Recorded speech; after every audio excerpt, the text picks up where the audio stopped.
Supreme court सहाफ़ी अरशद शरीफ के क़त्ल की FIR अज रात ताईं दाख़िल करण जो हुकुम ॾेई छॾियो। मेडिकल रिपोर्ट गैर तसली बख़्श करार। 23 अक्टूबर खां अज ताईं अदालत के रुगो मेडिकल रिपोर्ट ही मिली है। 43 ॾींहनि खां रिपोर्ट जो इंतजार करे रहिया आहियूं। फैक्ट फाइंडिंग कमेटी की रिपोर्ट अज ही जमा कराई वञे। चीफ जस्टिस सुमलता बंदियाल जा अरशद शरीफ क़त्ल के पाण मुरादे नोटिस की ॿुधणीअ दौरान रिमार्क्स। रिपोर्ट में कुछ हसास शयूं भी थी सघनि थियूं। वफ़ाक़ी घर वज़ीर राणा सनावला के ॾिसण खां पोइ रिपोर्ट अदालत में पेश कई वेंदी। एडिशनल अटॉर्नी जनरल आमिर रहमान की सुप्रीम कोर्ट के आगाही।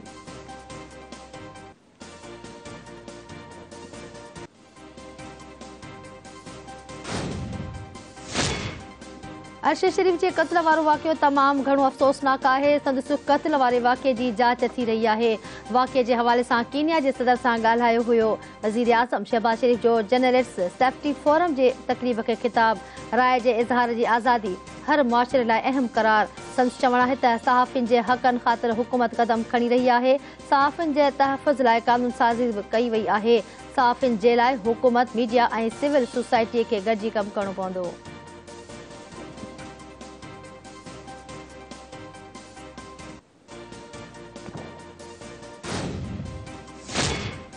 इलेक्शन कमीशन के आईनी तहत कार्रवाई करण जो इख्तियार हासिल है। तोहिन इलेक्शन कमीशन की कार्रवाई जारी रहंदी। सुप्रीम कोर्ट के चीफ जस्टिस सुमलता बंदियाल जा PTI क़यादत खिलाफ तोहिन इलेक्शन कमीशन के केस की ॿुधणीअ दौरान remark.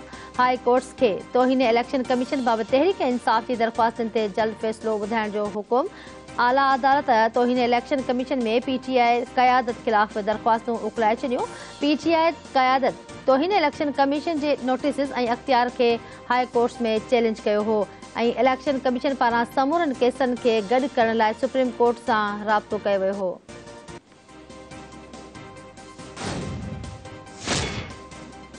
M6 motorway corruption case में नौशर फिरोज मां गिरफ्तार अगुणे DC ताशफिन आलम के PA अजीजुल अंसारी अकाउंटेंट रुस्तम खोसे मुख्तियार कार शफीक सुमरे और social welfare officer Sajjad Memon समेत बियन जवाबदारन के सखर के एंटी करप्शन कोर्ट में पेश किया वियो। एंटी करप्शन की सरकार ऑफिसर अदालत के समूरन जवाबदारन के 14 ॾींहनि की रिमांड की दरख्वास्त करे छॾी।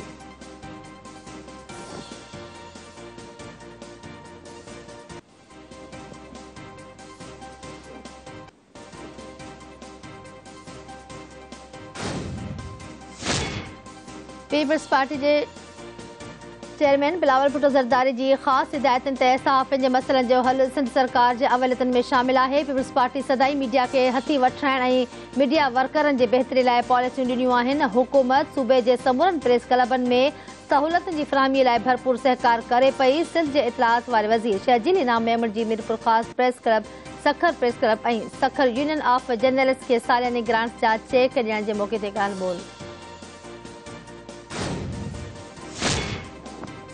टंडो अलहयार भरसा चंबड़ रोड से कमद से भरियल ट्रक रोड किनारे वेठल बोड मुतासिर मथा कल्टी थी पई। हादसे के नतीजे में औरत बेन धीअरनि समेत अजल जो शिकार। हयाती विञाईंदड़नि में जमुना और संदसि 2 नियाणियूं 7 वरनि की पार्वती और 10 सालन की चंपा शामिल। वारसन जो लाश चंबड़ रोड से रखी धरणो।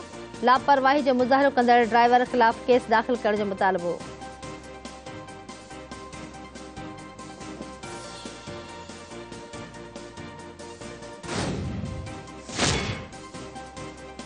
फरीदाबाद भरसा तेज बुखार के नतीजे में 2 महीनन जो बारो अबदी निंड सुम्ही पियो। गोठ छुट्टो मीरवाणी में मासूम सजन चांडियो फोत थी वियो। दोदापुर वेझो बे मलेरिया वेघे 15 वरहनि जो नीगर हयाती विञाए वेठो।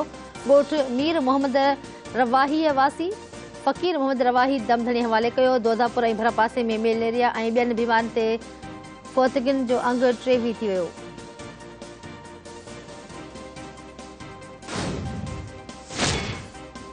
चंडे अलहयार वेझो बासर शख्स के पुट फायरिंग करे नौजवान के क़त्ल करे छॾियो। जवाबदार कैबिन खोलींदड़ नौजवान अमजद लाशारी मथा सीधी फायरिंग करे छॾी, जंहिं सबबि हू सख्त ज़ख्मी थी पियो। नौजवान के गणती जोगी हालत में सिविल अस्पताल हैदराबाद नियो वियो, जिते हुन ज़ख्मनि जी सट न सहंदे दमधणी हवाले करे छॾियो। वाक़िए खां पोइ लाशारी बिरादरी के माण्हू जो नसरपुर रोड ते टायरनि के बाहियूं ॾेई धरणो। वाक़िए में मुलज़ जवाबदार की गिरफ़्तारी जो मुतालबो।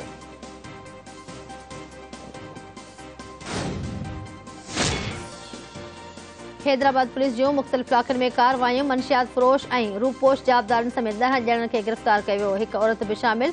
2 किलोग्राम खां वधीक चर्स हथ कयो वियो। पुलिस तर्जुमान मूजिबि गिरफ़्तार जाबदारनि ख़िलाफ़ मुख़्तलिफ़ थाणनि ते केस दाख़िल कया विया आहिनि।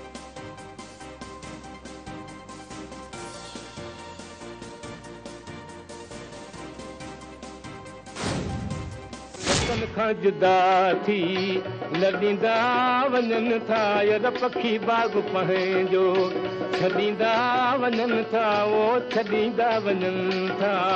है पका पुराणा है वतन जताना है मिटाया बाणा। सिक में ओ सिक में सिक में ओ सिक में सिक में सिकी खे की न सिकाई सुहारा भरतलारा यखजन जतारा हुस्नवारन जन्नन में निहारी दे मरी वेंदे अड़ाए पान पिंजरे में पुकारी दे मरी वेंदे।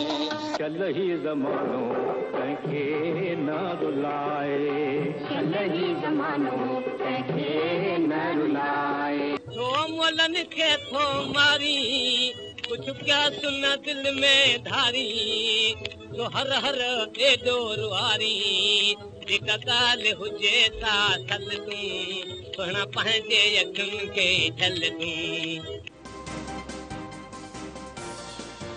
ऐं सिंध जे अज़ीम रागी मास्टर चंद्र जी 115 सालगिरह अॼु मल्हाई पई वञे। मास्टर चंद्र जे सुरनि जी ताज़गी अॼु बि बरक़रार आहे। मास्टर चंद्र 1907 में ठारूशाह में जनम वरितो हो।